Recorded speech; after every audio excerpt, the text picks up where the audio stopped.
In a city shrouded in twilight, an eerie melody began to weave its way through the air. It was a song unlike any other, a haunting harmony that seemed to breathe life into the night. The notes were elusive, unsettling, and they wound their way through the labyrinthine streets, reaching the ears of unsuspecting passers-by.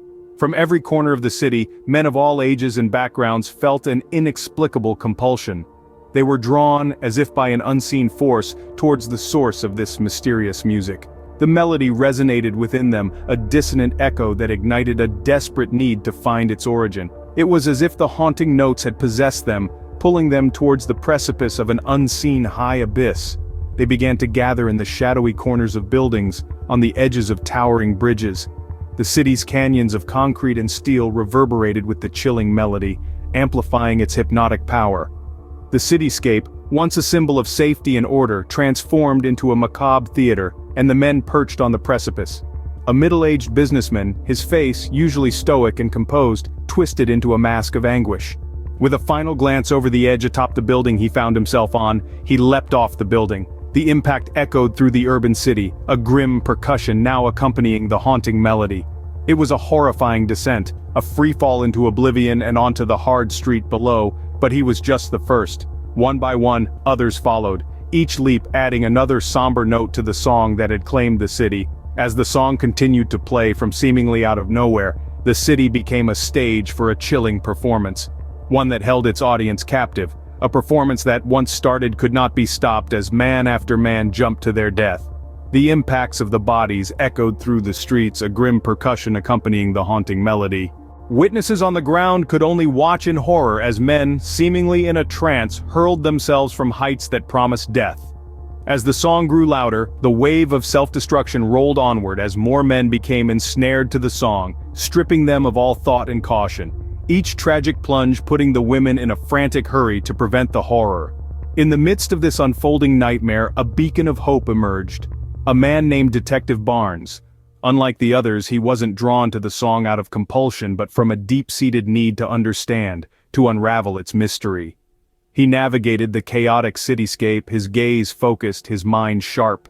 As he neared the epicenter of the haunting song, its melody intensified. It weaved around him, through him, attempting to penetrate his thoughts with its relentless force. Yet Barnes held steadfast, resisting the song's seductive call. His resolve was his shield, his determination, his weapon. Barnes found himself at the foot of a towering building. The song was at its peak here, a symphony of despair that wove a shroud of sorrow over the city. Barnes struggled to hold on to his own mind and not let the siren song take over his thoughts. His gaze became vacant as he began to ascend, each step drawing him closer to the precipice of his own demise. The crowd watched in dread as Barnes, the city's last hope, succumbed to the song's influence. Their hearts pounded in their chests as he stood on the edge, the skyline sprawling around him. A chilling silence fell, the haunting melody the only sound piercing the night. Then, in a moment that seemed to stretch into eternity, Barnes did not leap. Instead, he stood there, a lone figure against the backdrop of a city in despair, teetering on the edge of oblivion, yet refusing to fall, a testament to one man's defiance against the cycle of despair. The relentless cycle continued all around him, with men continuing to leap to their death. Each leap, each fall, each devastating impactful death resonated with a chilling echo, a grim percussion in the city's symphony of despair. The once bustling streets below were now filled with lifeless bodies and rivers of blood. The sense of dread was palpable, permeating the air like a thick, choking fog. It was a dread that crawled under your skin, seeped into your bones, and twisted your gut into knots.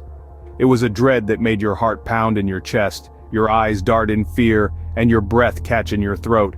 People huddled in their homes, their eyes wide with terror as they watched the horrifying spectacle unfold. Barnes, still standing on the edge, barely able to resist the pull to jump, and still, the haunting melody continued to play, its notes weaving through the chilling air, ensnaring more victims in its deadly dance.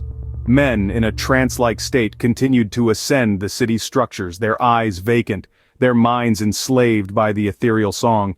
Each impact of a body on the unforgiving concrete, a chilling note, each death, a horrifying crescendo.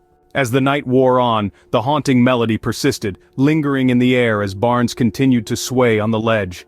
The music grew louder and louder until Barnes succumbed to the pull and fell forward, only mid-air to realize what he had done. The once lit windows of towering skyscrapers flickered like the eyes of a terrified animal, each blink witnessing the horrifying spectacle that had unfolded. With the deafening sound of Barnes's body hitting the ground, the haunting melody abruptly ended. The city's inhabitants, those who had been spared, were left with an indelible scar. Their conversations were hushed, their gazes haunted, as they grappled with the inexplicable horror that had consumed their fellow men. The once familiar streets were now laden with an inescapable dread, every corner and street riddled with bodies soaked in blood. The city awoke to a new day, forever marked by the night's grim symphony.